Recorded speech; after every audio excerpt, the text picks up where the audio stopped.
It's a key point. It's good to work hard, but it's good to work hard and smart, which means that the work you do gets better because you tweak things.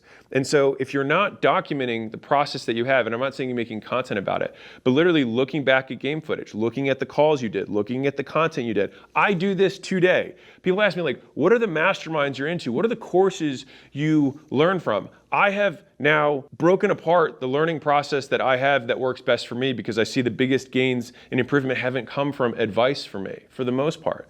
They came from looking at data, which was, let me look at the last 2,000 ads I made. Let me look at the top 50. Let me look at what these ones have in common. Let me look at what they don't look like compared to the bottom 50. Okay, these ones have these characteristics, these don't. I'll do more of this and less of that. And then I do another 100 ads and I look at the top 10 again. I say, what do these ones have that these ones don't? And I do that for sales calls, I do that for content, I do that for meetings, I do that for businesses in general when you start zooming out.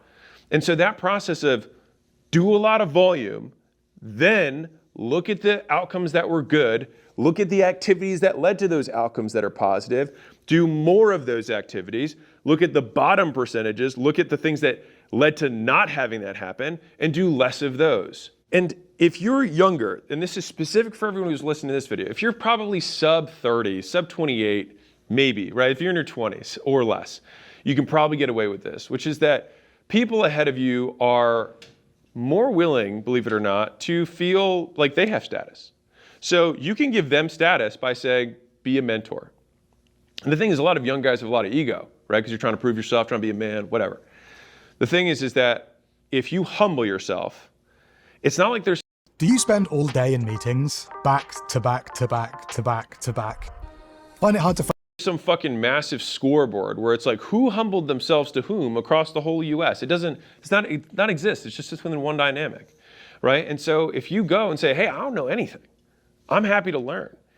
If you do that, then a lot of people are like, oh, well, he humbled himself. Well, yeah, I'm happy to teach you. And the thing is they'll give you advice that's worth thousands of dollars, years of your life for free if you just say, you're better than I am at this.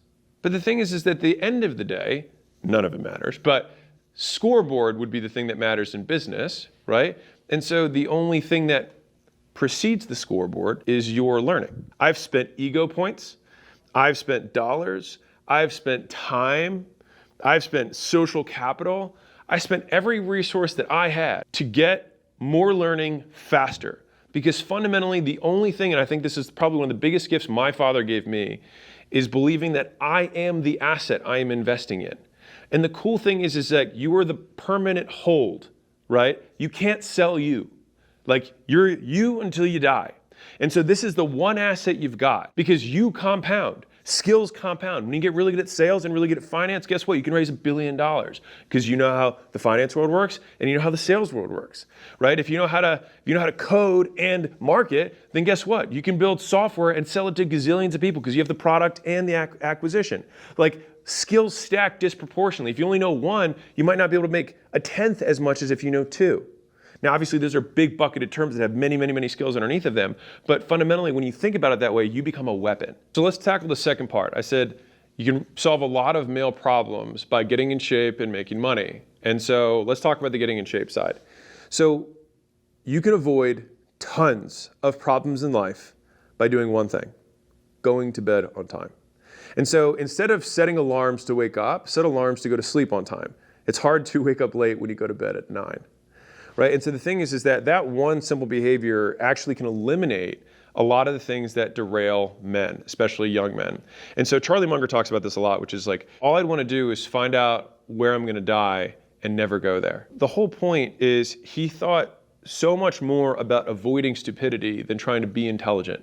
It's kind of like the stupidities are very easy to identify, the intelligence is hard. But if you avoid all stupidity, you just become intelligent by default. And so if you define intelligence the way I do, which is rate of learning, so how quickly you pick things up, that is intelligence. If you can avoid all of these things that make you look like an idiot, right, then you become more intelligent. And so let's talk about this from the getting in shape perspective. Show me a situation where you have two groups of men. One group